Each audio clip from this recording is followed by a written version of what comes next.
একদিন ভোরবেলা ছোট্ট গ্রামটিতে আলো ফুটতে না ফুটতেই 4 বছরের রাকিব ঘর থেকে বেরিয়ে পড়ে। তার কৌতূহলী মন সব সময় নতুন কিছু খোঁজে। গ্রামটি জঙ্গলের একেবারে কিনারে ছিল, আর রাকিবের বাবার বারবার বারণ সত্ত্বেও সে প্রায়ই জঙ্গলের কাছে চলে যেত। সেই সকালে রাকিব খেলতে খেলতে জঙ্গলের দিকে চলে গেল। হঠাৎই একটা নড়াচড়া দেখে সে থমকে দাঁড়ায়।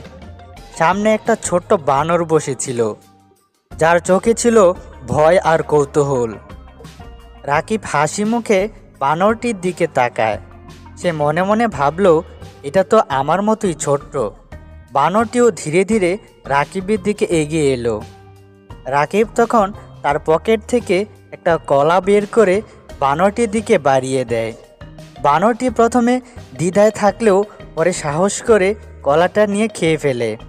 এভাবেই তাদের বন্ধুত্ব শুরু হয়। রাকিব তার নতুন বন্ধুর নাম রাখে মিষ্টি। দিন গড়াতে থাকে, আর রাকিব প্রায়ই জঙ্গলে গিয়ে মিষ্টির সঙ্গে সময় কাটায়। তারা গাছে ঝুলে খেলে, জঙ্গলের ফল খায় আর মাটিতে লাফালাফি করে।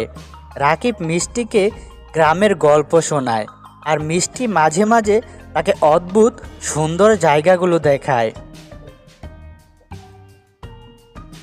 একদিন মিষ্টি রাকিবকে নিয়ে গেল জঙ্গলের গভীরে। সেখানে একটি প্রাকৃতিক ঝর্ণা ছিল, যা রাকিব আগে কখনো দেখেনি। ঝর্ণার চারপাশে রঙিন ফুল আর পাখিদের কলতান।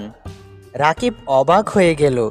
সে মিষ্টির দিকে তাকিয়ে বলল, তুমি এত ভালো জিনিস লুকিয়ে রেখেছিলে। কিন্তু সেই আনন্দ বেশিক্ষণ টিকল না।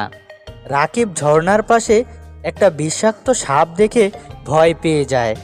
সাপটি তার দিকে এগিয়ে আসছিল। মিষ্টি দ্রুত গাছে উঠে একটি ঢাল ভেঙে সাপটির সামনে ফেলে দেয়। ডাল পড়ার শব্দে সাপটি পালিয়ে যায়। রাকিব ভয়ে কাঁপছিল, কিন্তু মিষ্টি তাকে শান্ত করে। সে বুঝল, মিষ্টি শুধু তার বন্ধু নয়, তার রক্ষকও। এই ঘটনা রাকিবের জীবনে এক অন্যরকম শিক্ষা নিয়ে এলো। সে বুঝল, প্রকৃতি শুধু দেখার জন্য নয়, বোঝারও জিনিস। মিষ্টির সাহস আর বন্ধুত্ব তাকে শিখিয়েছে, বন্ধুত্বের মধ্যে ভাষা কিংবা প্রজাতির কোনো বাধা নেই। রাকিব বাড়ি ফিরে এসে বাবাকে সব কথা